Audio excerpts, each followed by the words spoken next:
Let's take a look at how we can take a fraction and rewrite it as an equivalent decimal. So we might have a fraction, like let's say 5/6. Okay, so we'll go ahead and we'll put our example down here.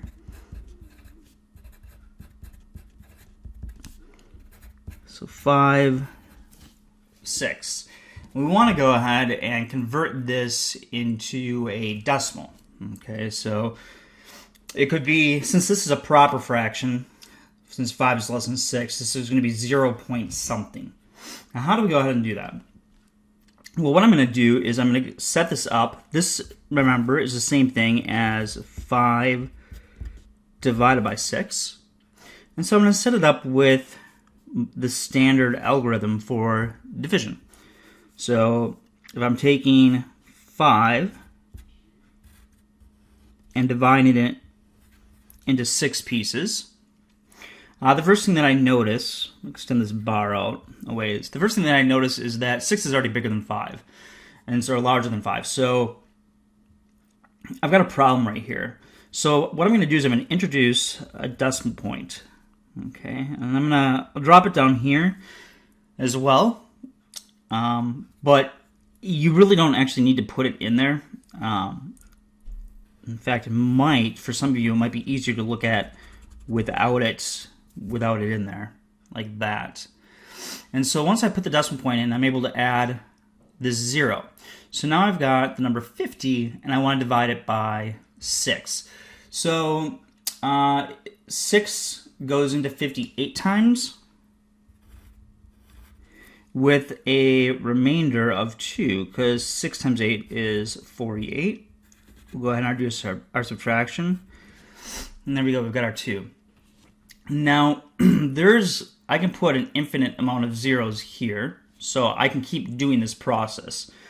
Okay, so once I put a 0 here, like this, we're going to go ahead and we're going to drop that 0 down. And so I'm going to say, well, how many times is 6 going to 20? And that's going to be 3. So 3 times 6 is 18. We'll do our subtraction, and we end up with 2. Now we can go ahead and we can put another 0 up here and drop it down, right down to there. But notice that this is going to keep happening. I'm going to keep getting this 18 and this 2 as my remainder. So this is going to go on forever. So what it looks like is that 5/6, in terms of the decimal, is going to be equal to 0.83, and the 3 itself is the part that is repeating. Now we can do the same thing with dividing mixed numbers as well. So if I've got, let's say, a mixed number, well, when I say dividing mixed numbers, what I meant is taking a fraction that's written as a mixed number and converting it into a decimal. So an example of that, I'll just pick something here. An example of that would be, I don't know, let's say we had 4 and 7/8. Okay, 4 and 7/8, and I wanted to convert that. Well, there's a couple ways of looking at this. So remember, 4 and 7/8 is the same thing as 4 plus 7/8. So what I could do is I could just take 7 and divide it by 8, figure out what that is, and then when I get to the very end, just add 4. That's probably the easiest way of doing it. Another way of doing it is turning this into an improper fraction.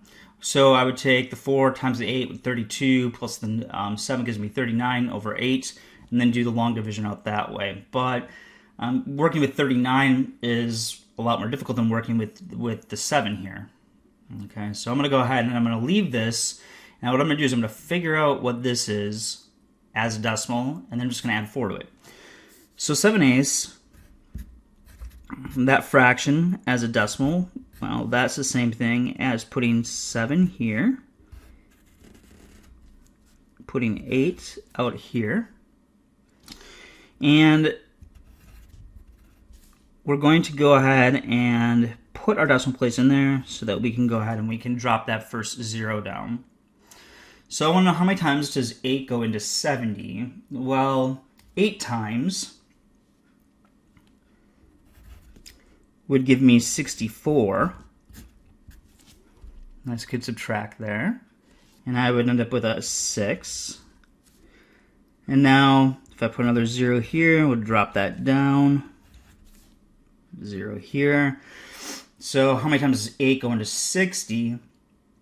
Well, 8 times 7 is 56. So we'll put a 7 up here.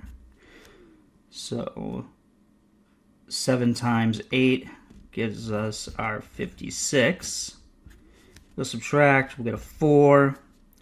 Again, we can place another 0 up there. I'm really thinking of it like this, and that's why I'm able to place all those zeros. This is how I'm thinking about it. Excuse me. But you don't have to put it there if you don't want to. Now, this is nice here because we know 8 times 5 is 40, so I'll go ahead and put my 5 there. So 5 times 8 is 40. We get a remainder of 0, so that worked out really nice. We've got a terminating decimal. So this is the 7/8. So what I really have is 4 plus a 0.875. And that's really easy to put together. That's just 4.875. So 4 7/8 is the same as 4.875 written as a decimal.